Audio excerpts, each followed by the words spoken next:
Alors, donc pour introduire cette discussion sur féminisme et lutte contre l'extrême droite et lutte contre le fascisme, déjà dans le titre, il y a un sous-entendu qui est que l'extrême droite n'égale pas fascisme et que le fascisme n'égale pas extrême droite, et que évidemment les deux peuvent se recouper, mais que c'est pas une évidence et que ça pose plein de questions d'ordre stratégique et d'ordre tactique pour la mise en action, pour les luttes face à ces deux termes, qui en fait sont pas uniquement des termes évidemment, mais sont parfois des mouvements, parfois des idéologies, parfois des organes des partis, des collectifs, et ça peut aussi être un régime, le régime fasciste. Du coup, on parle pas toujours de la même chose. Du coup, c'est peut-être bien parfois de préciser quand on parle de ces acceptions, de quoi on parle précisément, puisque, comme je le disais, ça va induire des manières différentes de s'organiser dans la résistance à ce qu'on identifie soit comme l'extrême droite, soit comme le fascisme. Pour donner un exemple très concret et pour mettre les pieds dans le plat, je pense que Darmanin est une personne d'extrême droite, mais Darmanin n'est pas fasciste.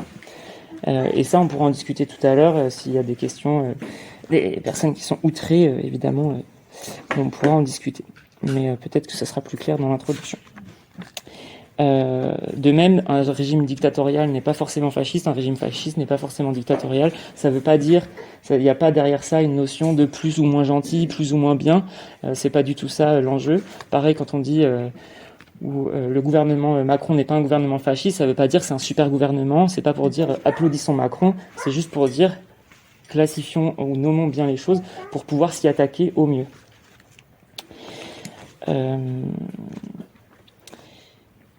Voilà. Aussi, en préambule, je voulais dire que du coup, la lutte contre le fascisme n'est pas qu'une lutte contre les idées.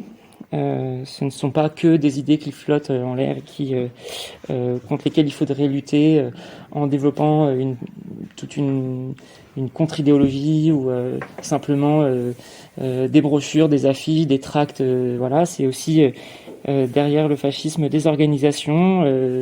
Matériellement, ça veut dire des murs, des euros, des comptes en banque, des personnes, des chefs, Enfin voilà, il n'y a pas que des idées qui flottent en l'air, qui choperaient qui attraperaient des personnes comme une grappe, comme une pince de foire pour choper des doudous. Voilà, ça serait bien si c'était que ça, mais ce n'est pas que ça. Voilà, et du coup, concernant la réunion de ce soir sur la question du sujet femme, donc c'est dit de façon un peu abrupte, mais c'est un sujet politique qui veut pas du tout dire que ça ne concerne que les femmes, mais que dans la bouche du point de vue de l'extrême droite, évidemment en termes de genre, il n'existe que des hommes et des femmes.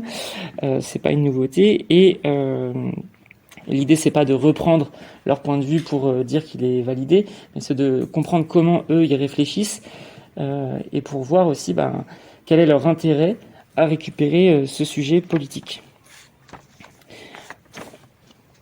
Pour rappel,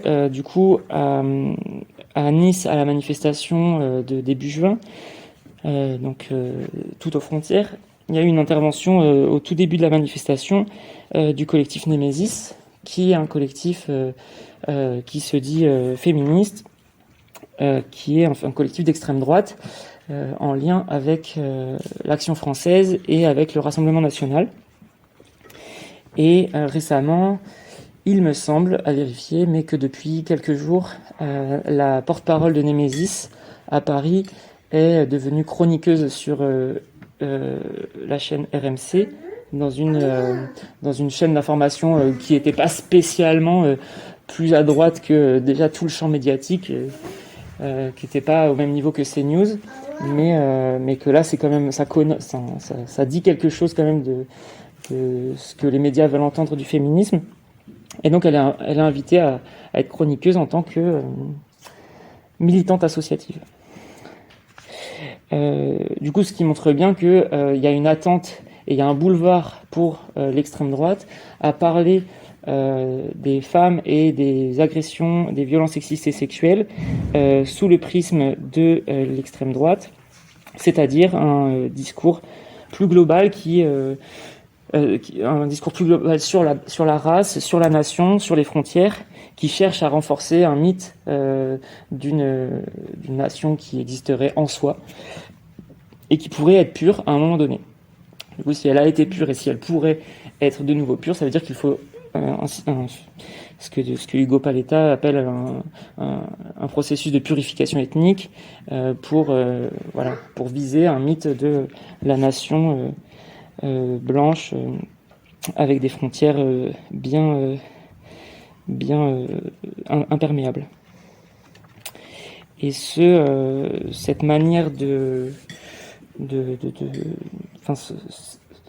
ce discours qu'on peut appeler fémonationaliste, on pourra le redéfinir tout à l'heure, mais qui cherche à associer le sujet femme au sujet de la nation, et qui sert à utiliser les violences sexistes et sexuelles d'une seule manière, c'est-à-dire de renforcer le racisme, par exemple avec l'autocollant, le même autocollant que celui-ci, donc Refugees Welcome, qui est transformé en Refugees Welcome, où le visuel il est un peu modifié avec une personne qui court après des femmes.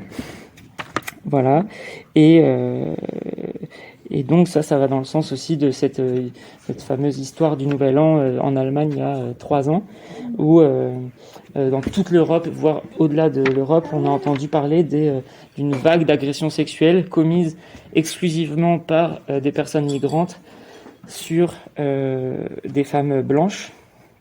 1000 femmes. Voilà, donc c'est des agressions vraiment de masse et qui servaient un discours évidemment raciste et nationaliste contre les frontières à un moment, à une période où Angela Merkel, sans forcément dire qu'elle prenait des bonnes positions et que c'est une super personne, mais qu'au moment où Angela Merkel augmentait le nombre de titres de séjour pour les demandeurs et demandeuses d'asile. Évidemment, ce n'était pas totalement faux, et c'est bien parce que il y avait eu quelques cas sur ces 1000 qui avaient été vrais que le phénomène a pu s'amplifier et devenir un phénomène raciste, alors qu'à la base, on aurait dû prendre cette information-là comme un phénomène patriarcal et non pas un phénomène de race. Ça m'a fait penser à une phrase de Saïd Bouamama qui dit que ce projet nationaliste et ce projet de renforcement des frontières, qui est finalement un projet raciste, qui est commun là pour le coup à la droite et à l'extrême droite, il n'y avait pas vraiment de différence avec le fascisme, mais c'est que ce projet raciste et nationaliste cherche à unir celles et ceux qui devraient être opposés, et il cherche à opposer celles et ceux qui devraient être unis. Donc oui, il cherche à opposer les personnes nées sur le territoire français et ou blanches aux personnes nées à l'étranger et ou non blanches, et à associer les personnes blanches à la bourgeoisie nationale blanche, en disant qu'il y aurait des intérêts communs aux personnes qui sont nées sur un même territoire ou qui y vivent. Voilà. Ensuite, tactiquement, le RN, le Rassemblement National, a commencé à investir la question femmes et être en train de parler de féminisme. Par exemple, depuis mars, Marine Le Pen dit que elle dit « Je suis une féministe qui ne déteste pas les hommes ». Voilà, donc c'est une manière de dire se détacher de certaines, du mouvement féministe qui pour l'instant est majoritaire. Donc un mouvement progressiste, même s'il y a plein de divisions à l'intérieur du mouvement féministe, mais celui qui prend la rue les 25 novembre et le 8 mars, c'est pas un mouvement féministe d'extrême droite. Et on espère que ça ne le sera jamais. Mais de ce mouvement-là peuvent naître des franges du mouvement féministe qui se décalent vers la droite et voire vers l'extrême droite, comme des anciennes militantes du MLF qui, par l'appropriation d'idées islamophobes, sont en train, et là je parle d'exception, hein, je ne veux pas du tout dire que le MLF dans son ensemble est devenu raciste, islamophobe, etc., mais que voilà, il y a un terreau propice chez les féministes comme Caroline Fourest à aller vers la droite. Donc il y a une porosité. Mais là encore, je voudrais pas qu'on confonde. Enfin, je voudrais pas sous-entendre que oppression et fascisme sont les mêmes choses, puisque c'est un travers dans lequel on peut vite tomber. Et d'ailleurs, samedi, à la Bourse du Travail, il y avait des rencontres sociales antifascistes et ce travers-là a été véhiculé à plusieurs reprises, de dire en fait le fascisme, c'est l'ensemble de toutes les oppressions, le racisme, le sexisme, l'islamophobie, la transphobie, l'antisémitisme, le validisme, mis dans un gros shaker, et puis on secoue tout et ça fait le fascisme. En fait, non, le fascisme, c'est un projet politique, et oui, on est traversé par les oppressions, par les systèmes d'oppression spécifiques de la société, de l'idéologie dominante, évidemment, mais en fait, des camarades qui ont des propos ou des comportements sexistes ne sont pas des fascistes. Le fascisme, c'est un projet politique de coercition qui cherche à mettre en mouvement des masses de personnes, qui cherche qui est indépendant en partie du capitalisme et qui cherche non seulement à obtenir le maximum de profit pour les bourgeois, mais aussi à ce que la population sous l'emprise du fascisme, contrôle la partie de la population qui aurait tendance à se révolter, qui aurait tendance à faire des grèves, qui aurait tendance à réduire la marge de profit que les capitalistes veulent faire. Du coup, c'est en ça que c'est en partie indépendant du capitalisme classique ou libéral, puisque c'est vraiment une mise en activité d'une partie de la population au-delà même de la police, puisque la police ne suffirait plus dans un régime fasciste à contrôler l'ensemble de la population. On voit bien que même si aujourd'hui en France la police est ultra répressive, raciste, sexiste, transphobe, islamophobe, etc., elle ne suffit pas pour contrôler toutes les bribes de résistance, qui ne sont pas que des bribes d'ailleurs, puisque on va jusqu'à quand même des manifestations, il y a encore des millions de personnes dans la rue à certains moments en France, et donc on peut pas du tout dire qu'on est dans un régime fasciste, et encore une fois, ça ne veut pas dire qu'il ne faut pas s'opposer à ce gouvernement parce qu'il ne serait pas fasciste. Enfin, on n'a pas besoin du critère fasciste pour s'opposer à un gouvernement quand même, sinon on serait pas là. Voilà, petite chose sur les élections, même si le RN c'est pas que les élections, c'est que le vote genré qui historiquement, bon, je sais pas, peut-être on a déjà entendu des analyses un peu globalisantes qui disent que si on analyse les votes en France d'un point de vue genré, et peut-être même pas qu'en France, les femmes voteraient plus à gauche et les hommes plus à droite, les femmes sont plus inscrites sur les listes électorales, et en plus de ça représentent une majorité de la population, même si c'est juste quelques pourcents de plus, en fait c'est un manque à gagner pour le Front National de pas avoir investi la question femme ou féministe. Voilà, donc Marine Le Pen, jusqu'à il y a quelques temps, elle parlait des droits des femmes, même elle en parle encore, même si dans les faits elle parle des droits des femmes pas du tout comme nous on en parle évidemment. Mais ça enlève depuis quelques années, même depuis 2007 particulièrement, une connotation genrée, un caractère genré dans le vote du Front National, surtout depuis qu'il y a Marine Le Pen. Et à ce propos, ça c'est un processus généralisé dans l'extrême droite européenne et surtout l'extrême droite fasciste. Donc c'est-à-dire l'extrême droite qui cherche à s'adresser à la petite bourgeoisie, qui n'est donc pas la bourgeoisie qui a des milliards et qui est dans le CAC 40, mais la petite bourgeoisie qui est voilà les professions intermédiaires, les professions libérales, les commerçants, et qui cherchent à mettre en action. Donc la mise en action, quand je dis mise en action, c'est la délation, c'est c'est le lien plus ou moins fort avec la police, non seulement de délation, mais aussi de mimétisme des comportements violents. C'est comme on l'a vu à Nice aussi, c'est une répression des manifestations. Quand la police n'est pas là, les groupes de fachos ils se baladent dans la rue et ils ont qu'une envie, c'est que la manifestation féministe n'ait pas lieu. Et surtout quand ça a trait aux questions de frontières. Et voilà. Tout ça peut paraître logique quand on voit le pourcentage de vote pour le Rassemblement national dans la police et dans les corps répressifs, pas que dans la police nationale, même chez les CRS et dans la police municipale. Et quand on voit les liens aussi entre les militaires et l'extrême droite organisée.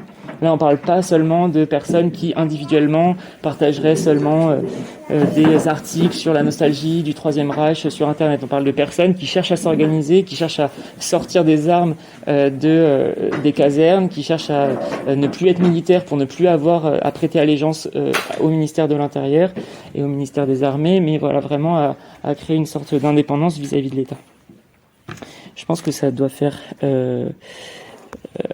presque 15 minutes, ça fait 16 minutes.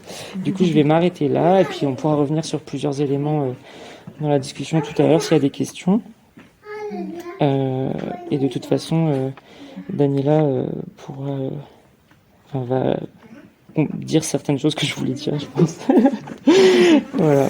Du coup, je suis censée parler ce soir de femmes d'extrême droite au Brésil et leur comment elles travaillent.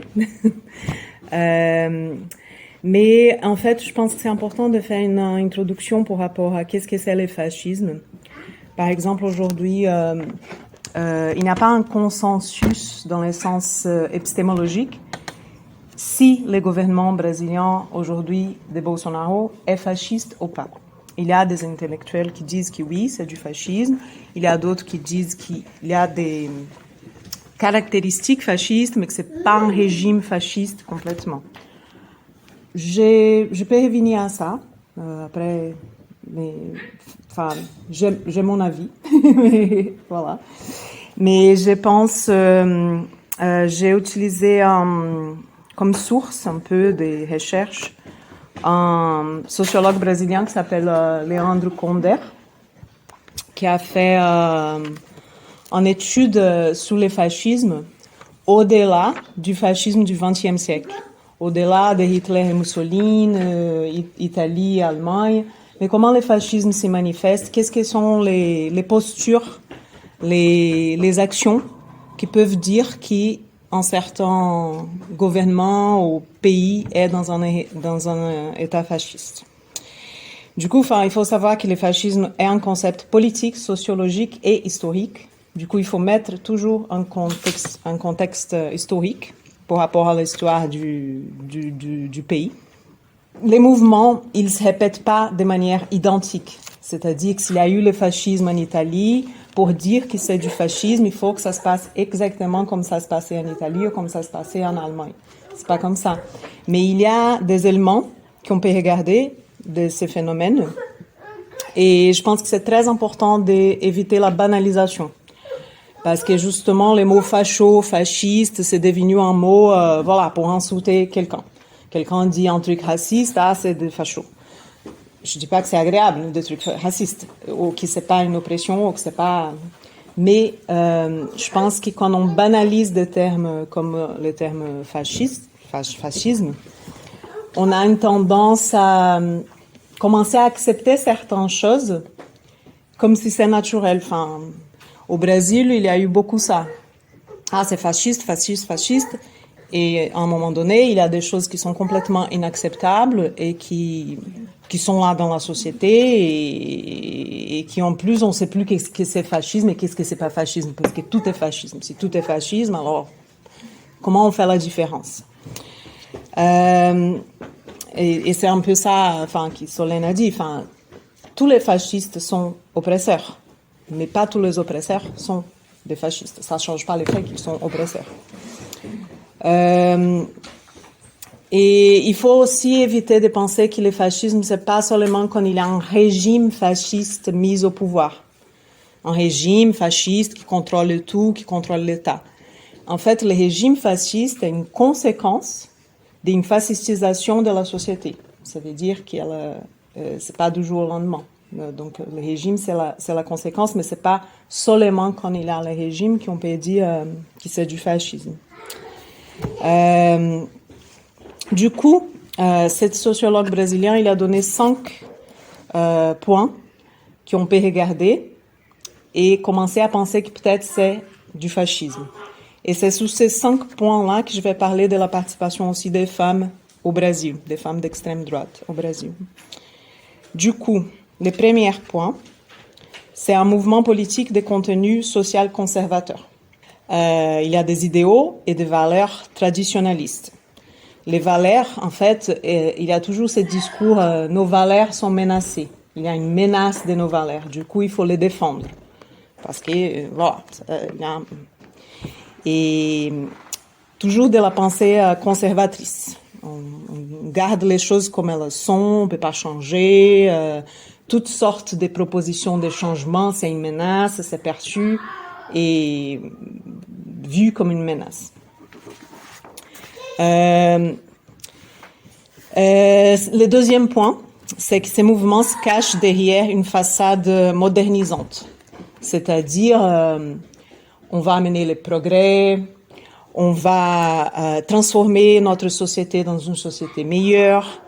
Normalement, sont tous ces personnes qui, en fait, dérangent notre société, qui posent des problèmes. Dans le cas de la France, c'est très concret par rapport aux personnes immigrantes. Enfin, on n'a pas besoin de ces personnes, il faut les expulser, et notre société va être mieux sans eux.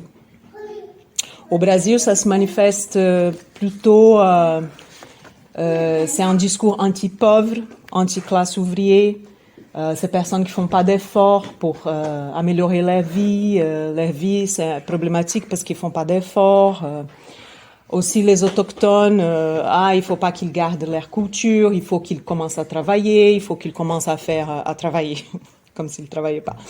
Mais il faut qu'ils participent de notre société, qu'ils payent des impôts. Enfin, c'était beaucoup dans cette sens-là, par rapport au Brésil. Et c'est tout un discours traditionnaliste, en fait, qu'il a derrière cette façade modernisante. C'est seulement une façade, parce qu'il n'y a pas vraiment de propositions pour amener la société à un endroit meilleur. Le troisième point, c'est une idéologie de pragmatisme radical. Et qu'est-ce que ça veut dire du pragmatisme radical? C'est dans le sens, par exemple, quand on pense au socialisme scientifique, on a la théorie et la pratique. Et il y a la théorie, on va à la pratique, on observe des choses, on revient à la théorie. On refait la théorie. Puis après, on va à la pratique de nouveau, on observe des choses. Voilà, il y a cette importance de la liaison entre théorie et pratique. Dans le fascisme, c'est la rupture avec ça. N'importe quelle idée peut servir à le but, qui c'est le but fasciste de domination, d'oppression, de contrôle. Et du coup, c'est pour ça que c'est très confus parfois, parce qu'on peut utiliser même des idées de gauche pour toucher à la classe ouvrière, par exemple, ou des idées féministes pour toucher à des femmes, pour dire oui, égalité homme-femme et tout, enfin, voilà. Mais en fait, l'utilisation de ces idées, c'est seulement le pragmatisme radical, ça veut dire que peu importe ce qu'on dit, ce qui importe, c'est ce qu'on veut faire. Tu vois, du coup, c'est il n'y a plus besoin de sens. Il n'y a pas besoin que les choses font du sens, en fait. En fait, il y a toujours cette utilisation des symboles forts. Par exemple, au Brésil, c'était surtout l'utilisation du drapeau brésilien. Des mouvements, ils ont pris le drapeau brésilien, la nation du Brésil, on voyait des drapeaux brésiliens partout dans les manifs d'extrême droite et de ça a commencé comme des mouvements de droite et ça a parti très vite à l'extrême droite. Et la destruction de tous les symboles qui pourraient... Enfin, par exemple, je me souviens en 2015, je crois, des manifestations au Brésil où des personnes qui avaient des t-shirts rouges ont se fait tabasser. Tout simplement parce qu'ils avaient une t-shirt rouge. Pas forcément, ils avaient un positionnement de gauche, mais voilà. Et si tu portais pas... en fait, ils utilisaient le drapeau brésilien et les t-shirts du foot du Brésil. En fait, c'est leur uniforme. Dans toutes les manifs, ils sont avec le t-shirt du foot brésilien. C'est horrible parce qu'on ne peut plus regarder le foot sans penser aux gens d'extrême droite. Et le drapeau brésilien. Tout ça avec un but de contrôle, de manipulation. Ce pragmatisme radical aussi utilise beaucoup des choses faciles, comme par exemple la peur, la panique. Au Brésil, ça passe beaucoup par la panique morale, parce qu'il y a une utilisation des religions, surtout des religions évangélistes néo-pentecôtistes. Pentecôtistes, c'est ça. J'ai du mal à dire ces mots en français. Des fondamentalistes, mais aussi c'est surtout chrétiens, mais plutôt évangélistes. Voilà. Le quatrième point, c'est des mythes irrationalistes, enfin, des mythes des nations, des traditions des familles. Le mot famille est utilisé beaucoup dans la société brésilienne par des personnes d'extrême droite. Pardon? Ah non. Par exemple, on a eu une présidente élue qui était empêchée, Dilma Rousseff. Je ne sais pas si vous connaissez cette histoire. Enfin, il y a peut-être des personnes qui ne connaissaient pas. Et tous les processus d'empêchement de Dilma Rousseff étaient très misogynes, très violents. Mais les mots famille étaient utilisés en boucle pour des gens qui ont voté pour l'empêchement. Ils disaient, je suis là pour défendre la famille. Je suis là pour défendre ma famille et les valeurs de la famille. Pour la famille, pour la famille. Ils veulent détruire la famille. Et on se demande quelle famille. Parce qu'en fait, si on regarde, par exemple, les statistiques au Brésil, la majorité des familles brésiliennes sont composées par des mères toutes seules, en fait, avec des enfants.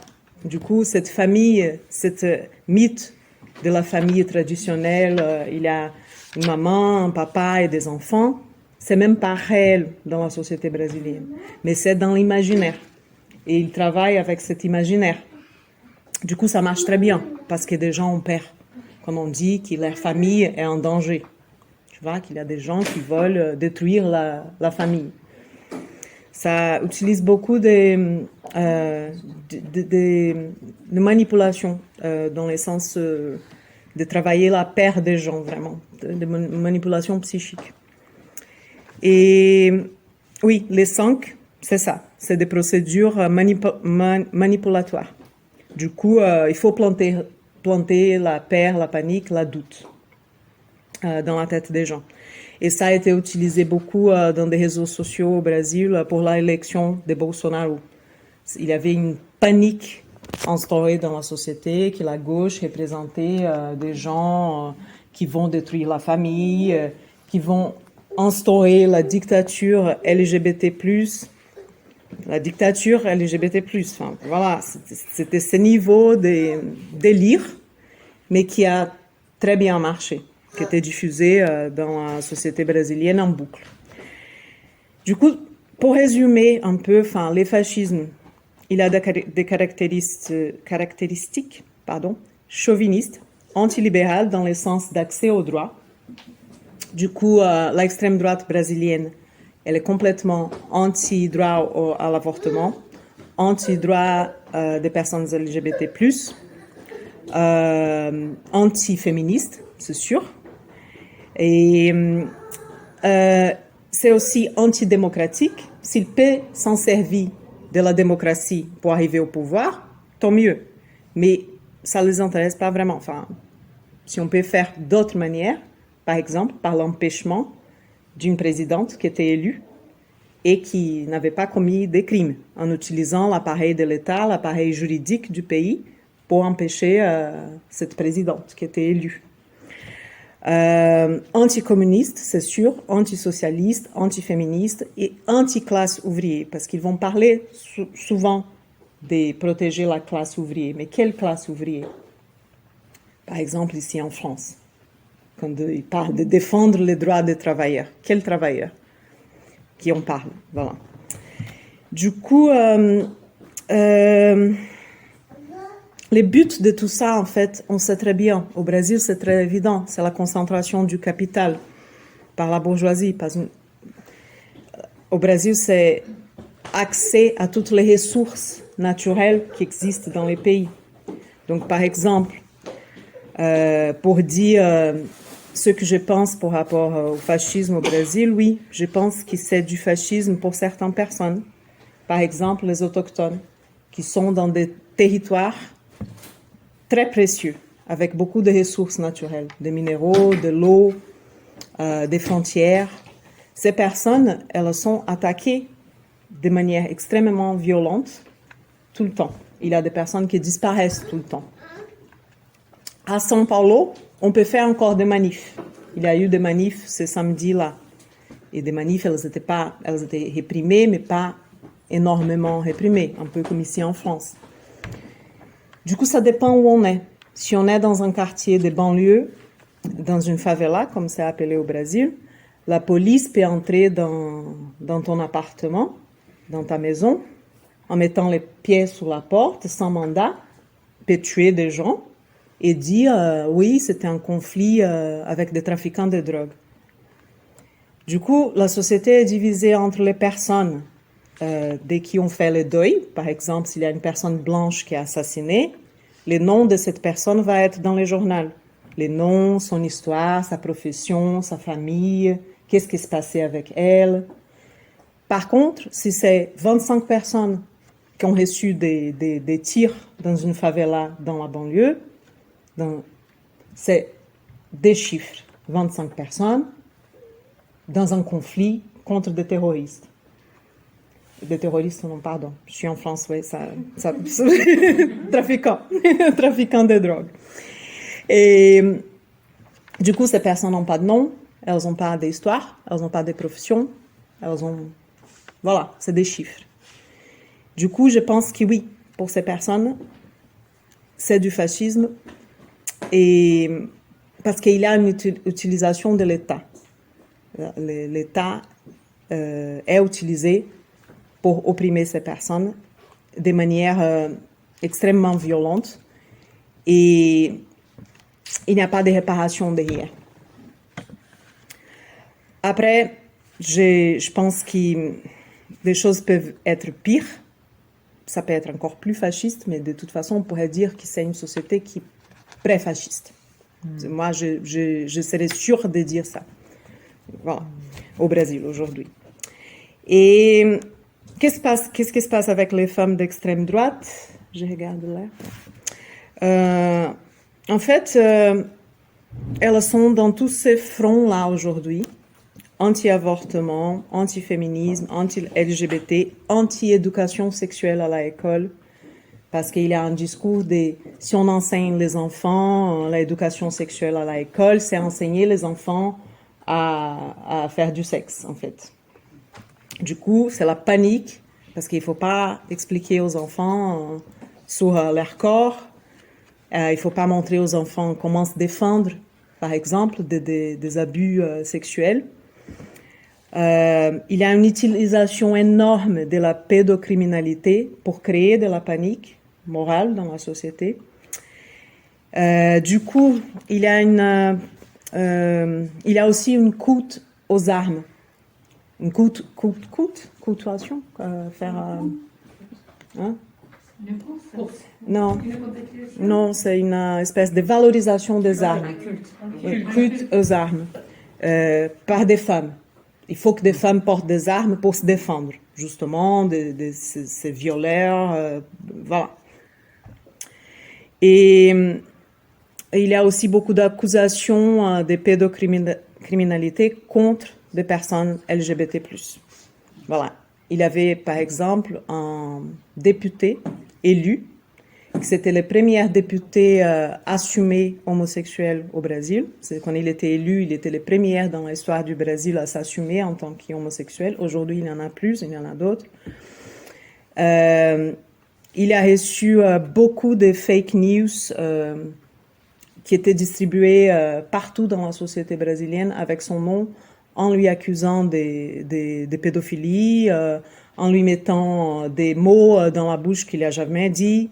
Par exemple, en disant, oui, il faut enseigner les enfants à se masturber à l'école, ce genre de choses trash qui a jamais eu lieu, en fait.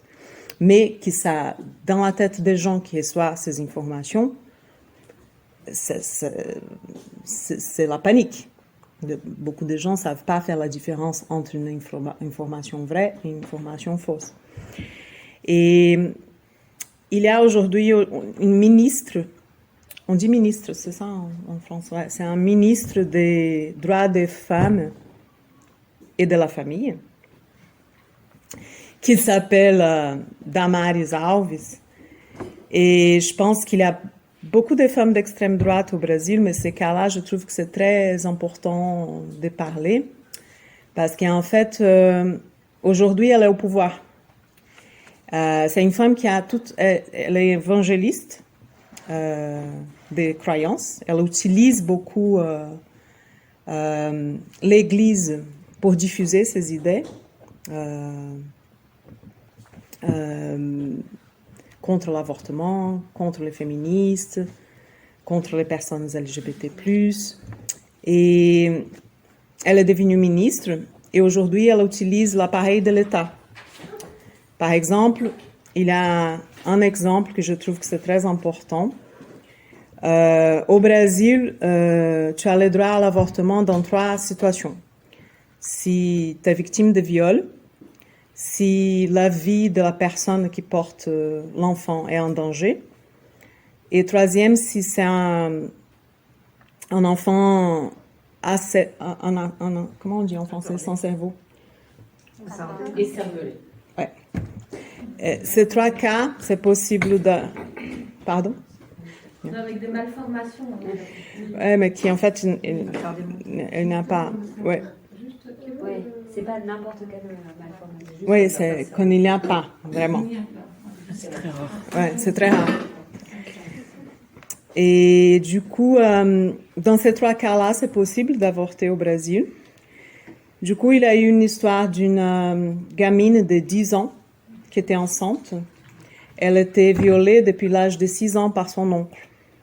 Du coup, sa famille a accédé à l'assurance maladie pour demander son droit à l'avortement.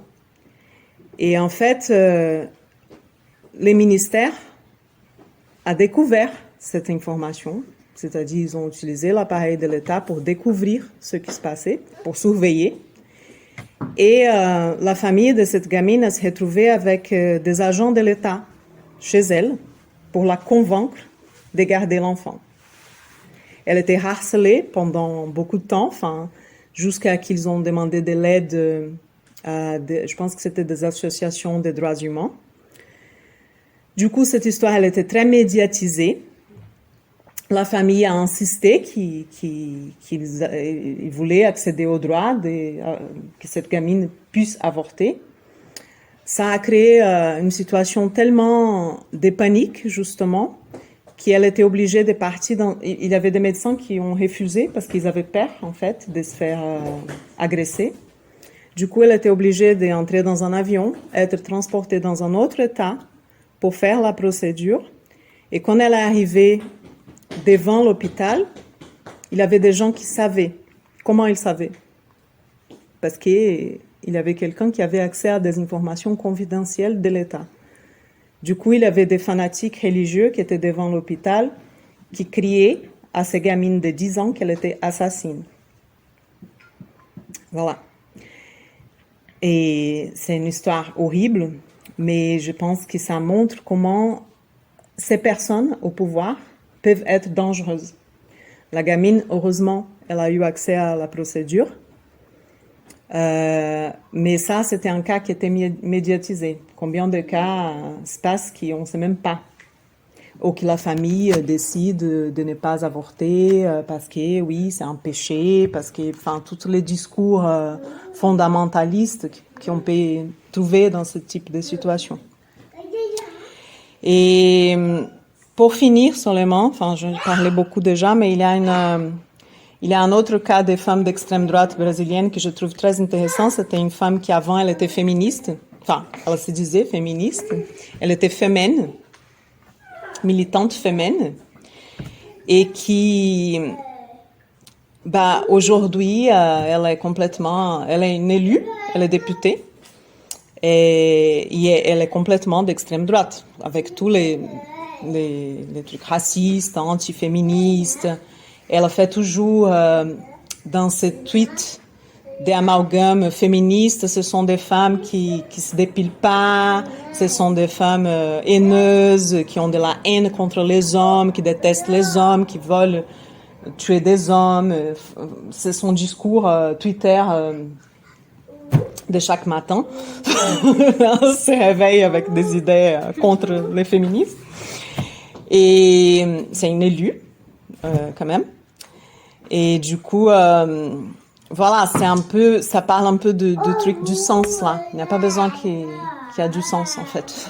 Elle était féministe avant, ça n'a peut-être pas marché pour elle, du coup, elle a trouvé une autre chose à faire, et aujourd'hui, elle est d'extrême droite. Et comme elle est élue, elle est très dangereuse parce que là, pendant la crise Covid, pour finir, avec une histoire encore plus trash, c'est au nord du Brésil, il y a eu beaucoup de cas de Covid et des gens étaient obligés d'être enterrés dans des fosses collectives. Cette femme, elle a tweeté en disant, et bien sûr les cercueils ils étaient fermés à cause du Covid, on ne pouvait pas ouvrir les cercueils. Et cette femme, elle a tweeté qu'en fait, cette histoire du Covid, c'était un mensonge et que les cercueils, ils étaient vides. Il y avait des cailloux dedans. Du coup, les familles de ces personnes, elles étaient désespérées. Elles sont allées ouvrir les cercueils pour voir s'il y avait vraiment la personne de la famille dedans. C'est un niveau de perversité que je ne peux même pas imaginer comment quelqu'un peut faire ça.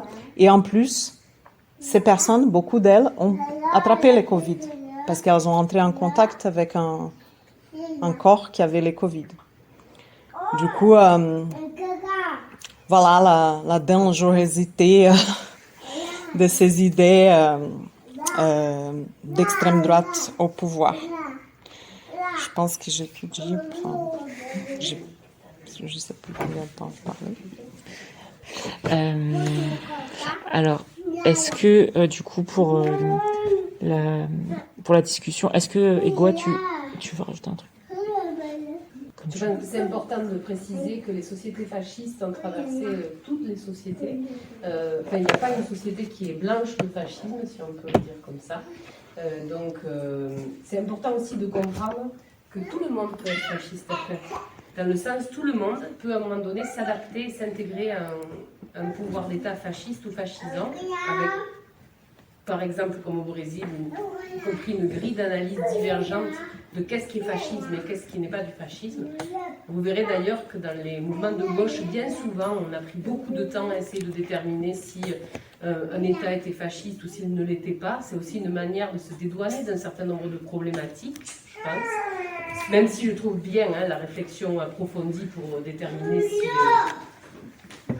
Vraiment, si on s'affronte, disons, effectivement, un projet politique fasciste ou simplement à des idées glissantes fascisantes, c'est intéressant, mais ça, de manière opérationnelle, ça ne change pas grand-chose, je pense. Sauf quand il sera des millions dans la rue, quoi. Mais au niveau où on en est, ça ne change pas grand-chose. Et c'est important de comprendre que des gens que l'on considère parfaitement sains dans leur comportement et dans leur militantisme, peuvent aussi basculer. Bon, c'est l'exemple que tu as donné avec cette femme qui était fémène et qui est devenue ministre d'extrême droite dans un gouvernement qui est fasciste. Députée. Députée, pardon. Dans un gouvernement qui est fasciste pour une partie de la population. Mais ça peut aussi arriver qu'il y ait des leaders de la gauche, voire de l'extrême gauche, qui basculent dans un point de vue fasciste. Il faut qu'on comprenne aussi pourquoi ça se passe. C'est parce qu'il y a un problème de grille de lecture. Et ça, c'est quelque chose qu'on doit comprendre ensemble. Le gouvernement de Bolsonaro, je le trouve passionnant sur sa manière de comprendre l'anticommunisme et le combat absolu contre la classe ouvrière telle qu'on peut la connaître, nous, c'est-à-dire très élargie, hein, des travailleurs, en fait, travailleuses. Et il faut comprendre que c'est une bataille idéologique. Hein, et que donc cette bataille idéologique, si on ne la gagne pas dans l'ensemble de la société, c'est une société qui à tout moment peut décider qu'elle se rallie de l'autre côté de la bataille idéologique. Vous comprenez ça? Très intéressant aussi de s'intéresser au printemps arabe, par exemple, pour comprendre tout ça et comment les militants ont vraiment fait en sorte d'irriguer dans le débat, hein, on va dire, particulièrement en Tunisie par exemple, de vraiment irriguer toute la population sur la question du fascisme, parce qu'ils sentaient qu'il y avait des tentatives, des possibilités de glissement. Et donc, je le dis parce que si on discute des tâches, par exemple, les tâches pour le mouvement féministe en France, mais partout dans le monde en fait, une des tâches, c'est vraiment d'aller discuter le plus possible avec le plus de monde et de convaincre les gens du fait que c'est un combat idéologique qu'on gagne.